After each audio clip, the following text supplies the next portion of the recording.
ကိုယ်စိတ်ထဲမှာစိုးရိမ်တာတွေငိုကြွေးတာတွေကိုဆင်းရဲတာတွေစိတ်ဆင်းရဲတာတွေပင်ပန်းတာတွေမကောင်းတာတွေဘာမှမရှိဘူးဆိုရင်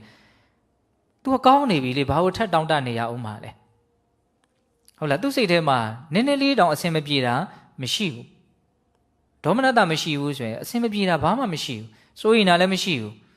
ဒီတရားစိုး၅မျိုးမရှိဘူးဆိုရင်ဘုံဘုံတို့ကဘာလို့တောင်းတနေရအောင်မှာလဲအဲ့တော့အတိတ်ပဲလေးကဘုံဘုံစိတ်ထဲမှာဘလို့တွေးမိတုံးဆိုတော့ဘုံဘုံတို့တစ်ခုခုကိုလိုချင်လို့တောင်းတနေရတယ်တောင်းတတယ်ဆိုတာကောင်းတာကိုချမ်းသာတာကိုပဲတောင်းတတာပါပဲများပါတယ်ဟုတ်လားအဲ့ဒါကိုတောင်းတနေဆိုဒီထဲမှာအဆင်မပြေလို့အဆင်ပြေတာကိုတောင်းတနေရတဲ့သဘောများဟိုဆိုလိုသလားလို့ဒါဘုံဘုံတွေးမိတာကိုပြောတာ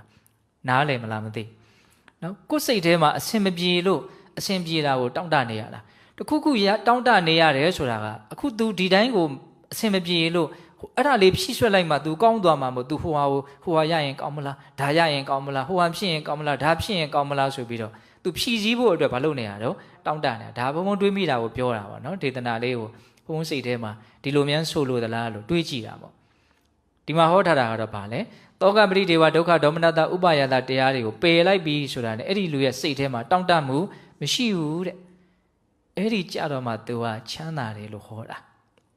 အပရိတတံဒုက္ခံဝိဟရတိတောင့်တမှုမရှိတဲ့ပုဂ္ဂိုလ်ဟာချမ်းသာပြီတဲ့ဘာမှ तू မရခြင်းဘူးလေ तू က तू ပြည့်စောတော့ပြောသလိုဆင်းရဲတာတွေမရှိတဲ့အခါကျတော့ तू မတောင့်တဘူးမတောင့်တတော့နောက်ထပ်ရခြင်းလို့ဖြစ်ရတဲ့ဒုက္ခလည်း तू မှာမရှိဘူးအဲ့ဒီအချိန်ကြမှာဘာဖြစ်တယ်လို့ဟောတော့ဒီမှာမြတ်စွာဘုရားချမ်းသာတယ်လို့ဟောတယ်နော်ဒါလေးကိုဘုံဘုံကအသေးစိတ်လေးအခုစိတ်ရှိလက်ရှိပြောနေတာဟုတ်လားတောကပရိဒေဝဒုက္ခဒေါမနတဥပါယတတရားတွေကိုပယ်လိုက်ရင်မတောင့်တဘူးမတောင့်တရင်ချမ်းသာတယ်ဟုတ်လားချမ်းသာပြီဆိုရင်ဘာပြောတုံးလဲဒုက္ခဝိဟာရီဘိက္ခုတည်င်ကနေဘူးတော့ဒီဟုတ်စတိတဲ့အဲ့ဒါလို့ချမ်းသာဆိုတာနေတဲ့ပုဂ္ဂိုလ်ဟာတည်င်ကငြိမ်းအေးနေတဲ့ပုဂ္ဂိုလ်လို့ဆိုရမယ်တဲ့တည်င်ကဆိုတာဒီနေရာမှာငြိမ်းအေးစရာအကြောင်းလေးရှိလို့ငြိမ်းအေးသွားတဲ့သဘောမဉ္ဇဉ်ဖုန်ဉဏ်နဲ့ကိလေသာကိုပယ်လိုက်လို့ထာဝရငြိမ်းအေးသွားတဲ့သဘောကိုဆိုလိုတာမဟုတ်သေးဘူးအဲ့တော့ဒီချမ်းသာလောက်ကိုတော့ဘုံဘုံတို့ကညှို့ကိုပြီးတော့ရအောင်လှုပ်တဲ့တယ်ပေါ့ဟုတ်တယ်မဟုတ်လားအဲ့တော့ဒီချမ်းသာရအောင်ဘယ်လိုလုပ်မလို့ဒီမှာနီလန်တန်ဖိုးဖြတ်လို့မရဘူးနော်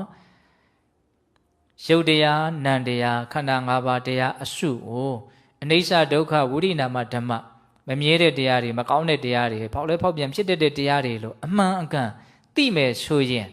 တောကပရိဒေဝဒုက္ခဒေါမနတဥပါယတတရားစုံ၅မျိုးကိုပယ်နိုင်မယ်အဲ့ဒီတရားစုံ၅မျိုးကိုပယ်လိုက်ပြီဆိုတာ ਨੇ တောင့်တမှုမရှိဘူးတောင့်တမှုမရှိဘူးဆိုရင်ချမ်းသာပြီအဲ့ဒီလိုချမ်းသာနေတဲ့ယဟန်ကိုတည်င်ကငြိမ်းအေးသူလို့ခေါ်တယ်တဲ့ဘယ်လောက်ကောင်းတော့ဟုတ်လားဒါပွားများခြင်းအဖြစ်ဘုံဘုံတို့ရဲ့စိတ်နှလုံးမှာလောင်ကျွမ်းမဲ့တောကပရိဒေဝတွေကိုမလုပ်တာတော့တားဆီးတာပေါ့